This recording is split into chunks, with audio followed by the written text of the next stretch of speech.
Hey guys, Lord Naren White here, the Holy Ghost, the one true God. Back with you with the next video in my series reading Oliver Twist by Charles Dickens. Without further ado, returning to Oliver Twist as read by Lord Naren White.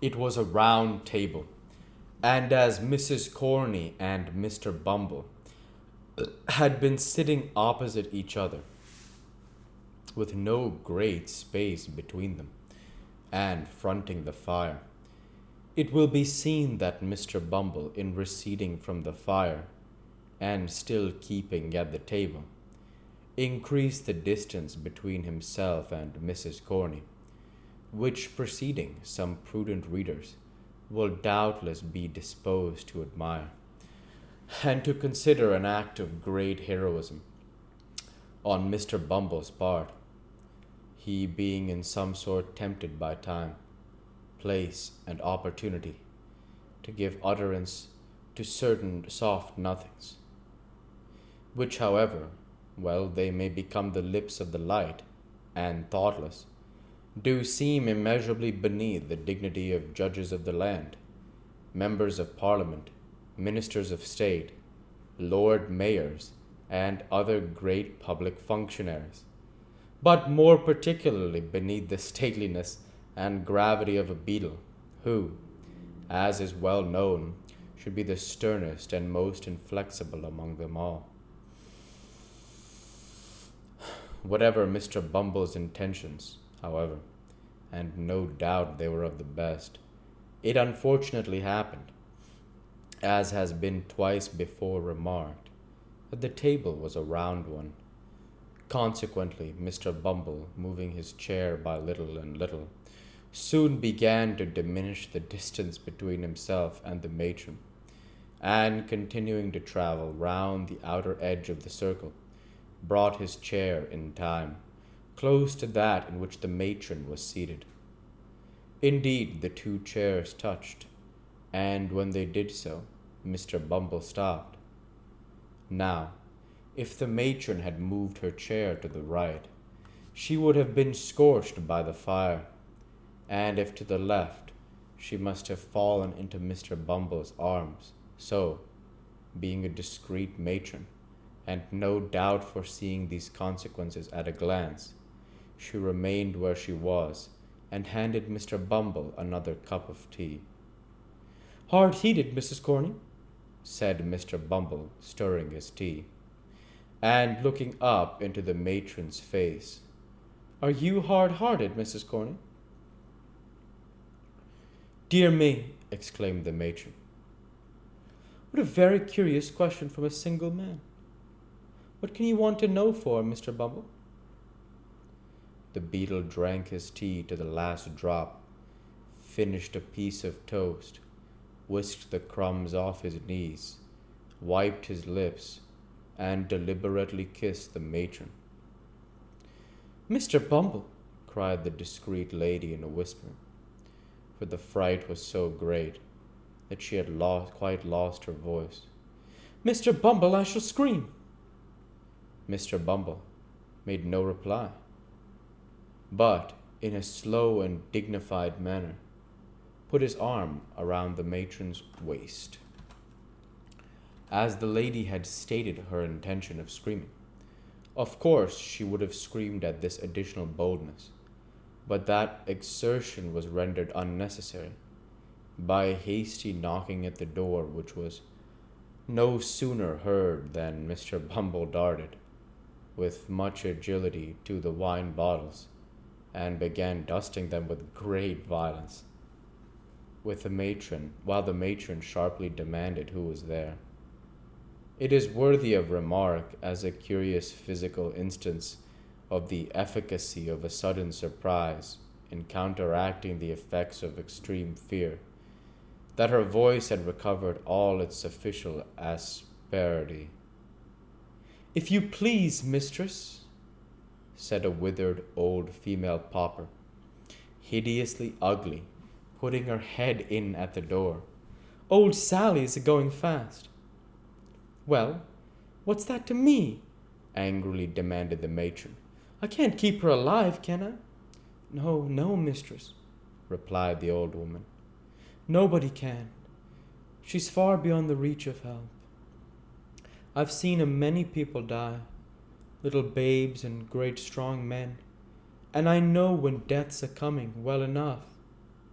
But she's troubled in her mind, and when the fits are not on her, and that's not often, for she is dying very hard. She says she has got something to tell which you must hear. She'll never die quiet till you come, mistress." At this intelligence, the worthy Mrs. Corney muttered a variety of invectives against old women who couldn't even die without purposely annoying their betters, and muffling herself in a thick shawl, which she hastily caught up, briefly requested Mr. Bumble to stay till she came back, lest anything particular should occur. Bidding the messenger walk fast, and not be all night hobbling up the stairs, she followed her from the room, with a very ill grace scolding all the way. Mr. Bumble's conduct on being left to himself was rather inexplicable. He opened the closet, counted the teaspoons, weighed the sugar tongs, closely inspected a silver milk pot to ascertain that it was of the genuine metal, and, having satisfied his curiosity on these points, put on his cocked hat cornerwise, and danced with much gravity 4 distinct times around the table. Having gone through this very extraordinary performance, he took off the cocked hat again, and spreading himself before the fire with his back towards it, seemed to be mentally engaged in taking an exact inventory of the furniture. Chapter 24 treats on a very poor subject, but is a short one and may be found of importance in this history. It was no unfit messenger of death who had disturbed the quiet of the matron's room. Her body was bent by age, her limbs trembled with palsy, her face distorted into a mumbling leer, resembled the more grotesque shaping of some wild pencil than the work of nature's hand. Alas, how few of nature's faces are left alone to gladden us with their beauty! The cares and sorrows and hungerings of the world change them as they change hearts, and it is only when those passions sleep and have lost their hold forever that the troubled clouds pass off and leave heaven's surface clear. It is a common thing for the countenances of the dead, even in that fixed and rigid state, to subside into the long-forgotten expression of sleeping infancy, and settle into the very look of early life, so calm and so peaceful. Do they grow again, that those who knew them in their happy childhood kneel by the coffin's side in awe, and see the angel even upon earth? The old crone tottered along the passages and up the stairs, muttering some indistinct answers to the chidings of her companion. Being at length compelled to pause for breath, she gave the light into her hand, and remained behind to follow as she might, while the more nimble superior made her way to the room where the sick woman lay.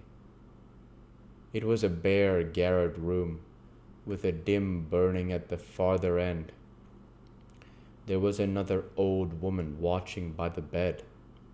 The parish apothecary's apprentice was standing by the fire, making a toothpick out of a quill. "Cold night, Mrs. Corney," said this young gentleman, as the matron entered. "Very cold indeed, sir," replied the mistress, in her most civil tones, and dropping a curtsy as she spoke. We'll go ahead and stop there for this week. As usual, I want to say thank you for watching and I hope you enjoyed. Please like, comment, and subscribe as it greatly helps the channel. Light be with you all. Take care and thanks again.